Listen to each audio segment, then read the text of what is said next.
No, no worries, no worries. Are we good? Awesome, awesome.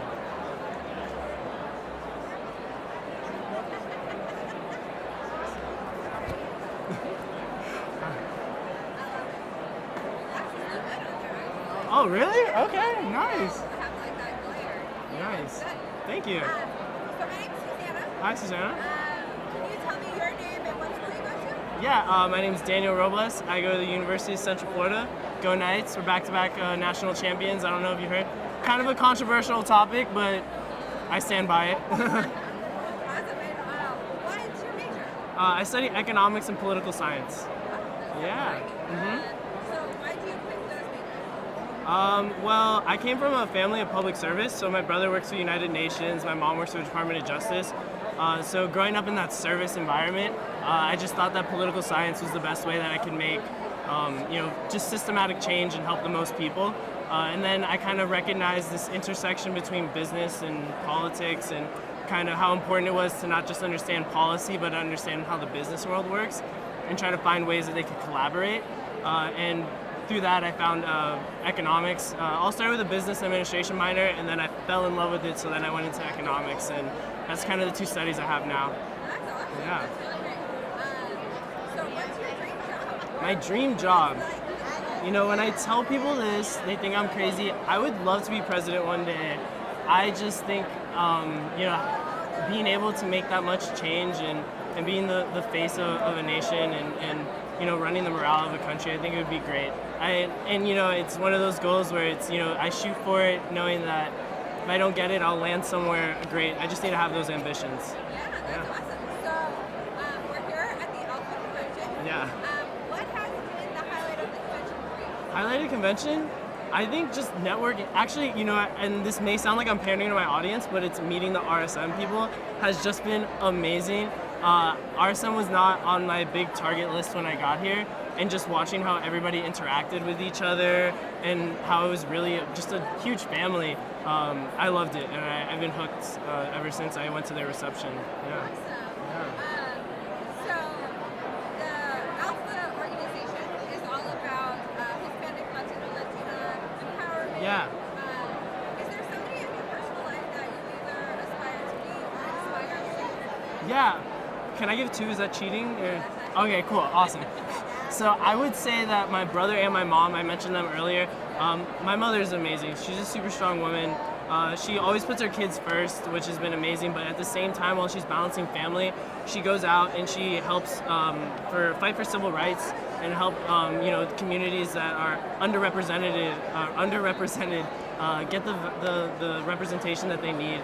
She does a lot of conflict resolution, and that's just been so cool. And my brother does humanitarian work across seas, so empowering women and children to make sure that they, when they have humanitarian crisis and they try to do humanitarian help, that they're not forgotten. So, just again, it all comes back to how I was raised with that service mentality and just, whether I go into public, private sector, wherever I may lead, I think that service is what I strive for.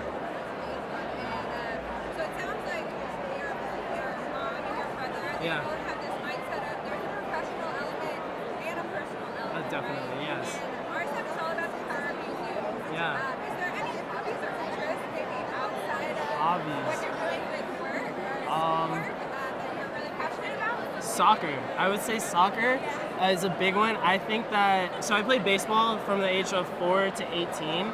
So when I got to college, I had the choice of playing baseball for college or going to school, and I chose school.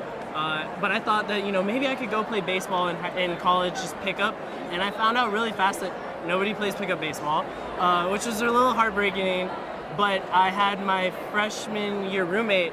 He played soccer in high school the same way I played baseball in high school, and he said, "Hey, you want to come play soccer?" So I go out, and I'm terrible at it. Like I'm so bad, but I'm not used to being bad at sports. So I told myself then and there, I'm not going to be bad at this. I'm going to get good. I'm going to play. So I've been playing for 4 years now. Still not great, but what I lack in skill, I make up for in determination and grit. And I think that's just opened up so many doors of connections with me. You know, even here at convention, I've told people I like soccer, and we'll be like, "Who's your team? What position do you play? Have you been following this team?" And it's just been great. And I even, you know, traveling, I've gone to Israel and been able to travel there. And in the old city, there was these little kids playing soccer there, and I was able to just get in the game with them and just play with them, and just, you know, cultural diversity around the world with soccer is amazing. Yeah, definitely. Do they call it football in Israel? They do call it football in Israel. I called it soccer, and the kids, they had some words to say about that. They knew exactly where I was from immediately. Yeah. So we've talked a little bit about professional, Yeah. personal. Is there any achievement that you're most proud of? I would say the achievement I'm most proud of right now is where I am, my internship. I'm interning on Capitol Hill. So, you know, back to the public sector aspect of things, that has been a goal for mine since I got to college. I wanted to get an internship on Capitol Hill and see public sector work at its highest level. And I've been able to do that, and the connection I've made there and kind of getting that insight has been amazing. And, you know, just seeing DC, getting a chance to go there has been amazing. So it's a big achievement of mine. Yeah, that's great. I'm from DC, so Oh, that's awesome. we'll chat out. My last question really for you Yeah. is, do you have a quote or a saying or a phrase that you kind of live by? I do. Or that you I do. Can I give two on this one too, or is that? okay. No. Okay. I'll give you one. So it's a Gandhi quote. It's live as if you were to die tomorrow, learn as if you were to live forever. That's a quote me and my brother really live by. It's kind of, we share that quote, and I love it because it's just, you know, we're big about making memories in my family. So whenever we're hesitant, we always say, come on, live like you're gonna die tomorrow, right? Or just main memories, lean into it. So it's been a lot of fun because there are a lot of times where I'm hesitant to do something, and I said, no, I gotta live like I'm gonna die tomorrow. And then there's other times where, you know, it just keeps me intellectually curious, you know? It's like, I may think I know it all, but I know I don't. So being constantly reminding myself that I need to learn and keep on learning it's just a great quote to live by. Yeah. And I guess that goes right in line with the second one. I'm gonna sneak in real quick. It's just work hard, play hard. You know, you gotta work hard and you gotta be relaxed and enjoy yourself, self-care, having fun. It's, you know, don't take yourself too seriously, but also know the work that you do is valuable. Yeah. All right, I'm going to give you a chance to tell me anything else about yourself that maybe makes you unique or different. Unique or different? I would just say openness, empathy. I think one of the biggest things that I've learned is everybody has a story. And I think in every interaction I have, I try to find out what that person's story is. And that has just, I've learned that, you know, that's a quality I don't find in a lot of people a lot of the time, is just being able to empathize and understand where people are coming from. I think that's what I strive to do all the time. And yeah. Well, thank you so much, Daniel. My Yeah. last request is, can you look into the camera and say, meet you at RSM? Please? Okay. Be you at RSM. Awesome. Thank you so much. It was nice meeting you. You'll grab your mic. Cool. And we'll get to work. Don't forget your stuff, yeah? Thank you. Oh, is this your stuff? Oh yes, it is. They have